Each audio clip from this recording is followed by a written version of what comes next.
मैं सोच रही थी आज ये महाशय को ऑफिस लेकर जाऊं, पर ये घर पे ही नहीं है।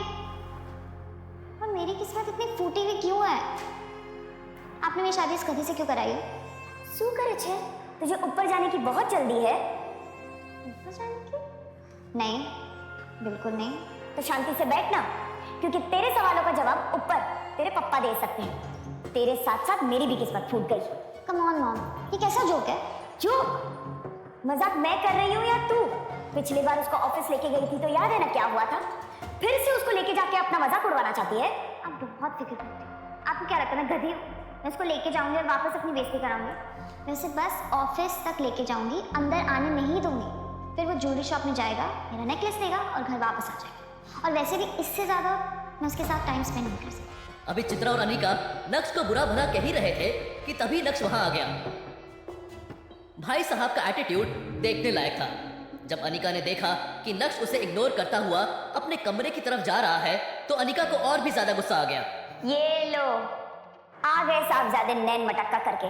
मॉम अभी नहीं, प्लीज प्लीज, मुझे ऑफिस के बहुत लेट हो रहा है और विहान मेरा वहाँ पे वेट कर रहा होगा। विहान का नाम सुनते ही नक्श के चेहरे का रंग फीका पड़ गया।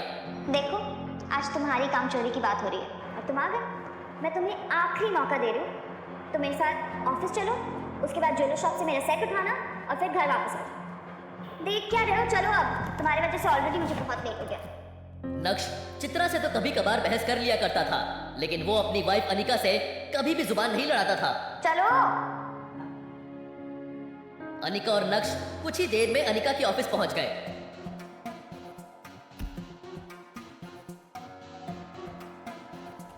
अनिका जब अपने कैबिन में पहुंची तो उसका दोस्त और बिजनेस पार्टनर विहान बजाज पहले ही वहां बैठा उसका इंतजार कर रहा था। यार अनिका, मैं पिछले 1 घंटे से बैठा तुम्हारा इंतजार कर रहा हूं। ये आदमी इतना खाली है कि 1 घंटे से यहाँ बैठ के मेरी बीवी का इंतजार कर रहा है। I am so sorry Vihaan, क्या है ना, कुछ लोगों के कारण देर हो जाती है। अनिका की बात सुनकर विहान के 1 घंटे इंतजार करने की शिकायत एक पल में ही गायब हो गई और वो बस मुस्कुराते हुए अनिका को ही देखे जा रहा था। वो आज बहुत ज्यादा खुश नजर आ रहा था। विहान, आज तुम बहुत ज्यादा खुश लग रहे हो। कोई लॉटरी तो नहीं लगी तुम्हारी? भाई साहब, अब तुम्हारा आना किसी लॉटरी से कम है क्या? भाई साहब, ये मत भूलिए कि आप एक ऑफिस में हैं और ये भी मत भूलिए कि आपको दोस्ती की सीमा नहीं लांघनी है। तुम चुप रहो।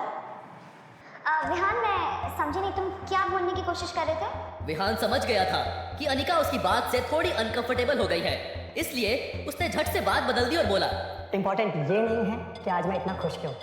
इम्पोर्टेंट ये है कि मैं आज तुम्हारे लिए एक गिफ्ट लेके आया। मेरे लिए? जी हाँ, ये देखो अनिका, तुम्हारे लिए रेयर डायमंड का नेकलेस।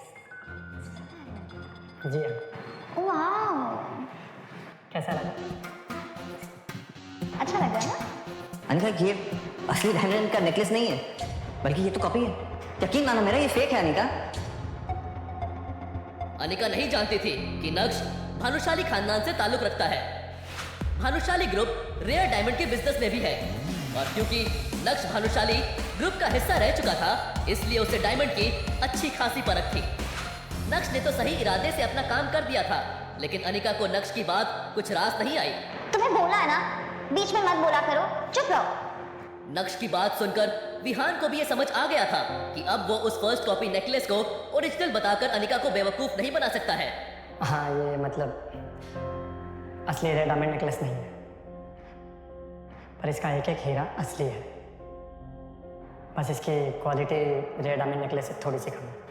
पर अनिका, मुझे जब भी रेयर डायमंड नेकलेस मिलेगा ना, मैं डेफिनेटली तुम्हारे लिए लेके आऊँगा। I promise. वाह, बहुत अच्छी बात है। मतलब रेयर डायमंड नेकलेस इस दुनिया में सिर्फ 10 बने हुए हैं और ये भाई साहब लेके आएंगे।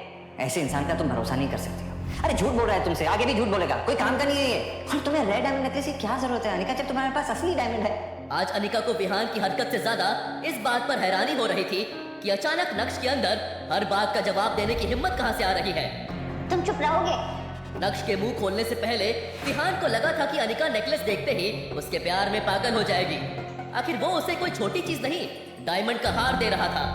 अब पोल तो उसकी खुल चुकी थी, तो वो करता भी क्या, शांति से चुप बैठने के अलावा उसके पास करने के लिए और कुछ भी नहीं था। पर इस वक्त अनिका के पास विहान को दिलासा देने के अलावा और कोई चारा नहीं था। तो क्या हुआ विहान, अगर ये कम क्वालिटी वाला डायमंड नेकलेस है, तो तुम क्यों इसे ये नॉर्मल सी बात है।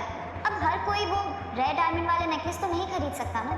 और वैसे भी हमारे देश में ऐसे बस 10 ही हार हैं। और जहाँ तक मुझे याद है उसमें से एक हीरे की नेकलेस की नीलामी हुई थी और वो डायमंड नेकलेस कहीं 1.5 से 2 के बीच में, 2 करोड़ के बीच में बिका था। किसने खरीदी वो तो मैं नहीं जानती हूँ, पर यहाँ तुम्हें कोई रेयर नेकलेस लाने की ज़रूरत नहीं है। ये भी बहुत सुंदर है। I really love it and you know what, मैं इसको बहुत संभाल के अच्छे से रखूँगी। Thank you so much. Anika की बात सुनकर तो विहान के जैसे तोते ही उड़ गए। इस हार को खरीदने में ही उसे पसीना आ गया था। भूल जाओ बेटा विहान, अनिका को इम्प्रेस करने में कंगाल हो जाओगे, कंगाल। वही नक्श अनिका को परेशान देखकर अपने किए पर पछताने लगा और सोचने लगा कि इतनी बड़ी बात हो जाने के बाद भी अनिका विहान का साथ दे रही है, लेकिन वो अपनी बदली हुई जिंदगी को इतनी आसानी से अपनी बीवी के सामने नहीं रखना चाहता था। वो अनिका को पाना चाहता था, उसका दिल जीतना चाहता था। अनिका, मैंने आज तक तुम्हें कुछ नहीं कहा, लेकिन आज मैं चुप नहीं बैठूंगा। मैं तुम्हारे लिए रेड डायमंड नेकलेस लेकर आऊंगा। ये मेरा तुमसे वादा है। मैं दुगनी मेहनत करूंगा। मैं वो सब हासिल करने की कोशिश करूंगा जो तुम्हारे अरमान है। I promise. अपने दिल की बात अनिका के सामने रखने के बाद नक्श ने अनिका के जवाब का इंतजार भी नहीं किया और उसके कैबिन से बाहर निकल गया। नक्श ने पलटकर अनिका की तरफ देखा तो अनिका भी उसी की तरफ देख रही थी। प्यार नहीं तो कम से कम नक्श अनिका का ध्यान अपनी तरफ खींचने में कामयाब हो गया था। क्या नक्श को खुद से दूर रखकर मैंने कोई गलती तो नहीं की? ये क्या सोच रहे हो मैं? विहान मेरा बिजनेस पार्टनर है, मेन इन्वेस्टर है। नक्श की इस हरकत की वजह से अगर विहान कंपनी से बैकआउट कर गया तो क्या होगा? नहीं, नक्श की वजह से मैं मेरी इतने साल की मेहनत को जायज़ नहीं जाने दूंगी। मुझे नक्श की नहीं, विहान की ज़रूरत है। सुबह का समय था और सारे एम्प्लॉयज अपने अपने काम में बिजी थे, लेकिन जब उन्होंने नक्श को कॉन्फिडेंस के साथ बाहर जाते देखा तो सब उसे घूरने लगे थे। कुछ लोगों ने तो अपना काम छोड़कर फुसफुसाना भी शुरू कर दिया था। दूसरी तरफ वही अनिका का गुस्सा इस वक्त चरम पर था। आज पहली बार नक्श ने उसके साथ बदतमीजी की थी, इसलिए वो भी नक्श के पीछे पीछे कैबिन से बाहर आ गई। नक्श, ये क्या पागलपन है? तुम्हें किसने हक दिया कि तुम मुझे ये बेफालतू की सलाह दो? जब भी तुम्हें ऑफिस लाई हूँ तुम हमेशा कुछ ना कुछ उल्टा ही करते हो। गलती हो गई मुझसे। गेट लॉस्ट, जल्दी जाओ। नक्श ने अनिका की इस बात का भी कोई जवाब नहीं दिया। वो जानता था कि वो जितना बोलेगा उतना ही अनिका का गुस्सा बढ़ता जाएगा। उसे अनिका से जो कहना था वो उसे कह चुका था। जैसे तैसे अनिका ने अपने गुस्से को दबाते हुए मामले को खत्म करने की कोशिश की, लेकिन उसे क्या पता था कि अभी तो मामले की बस शुरुआत हुई थी। अबे वो बीते 2.5 सालों में जिस नक्श के मुंह से एक आवाज नहीं निकली, वो नक्श आज अनिका को सलाह दे रहा था। कैसे?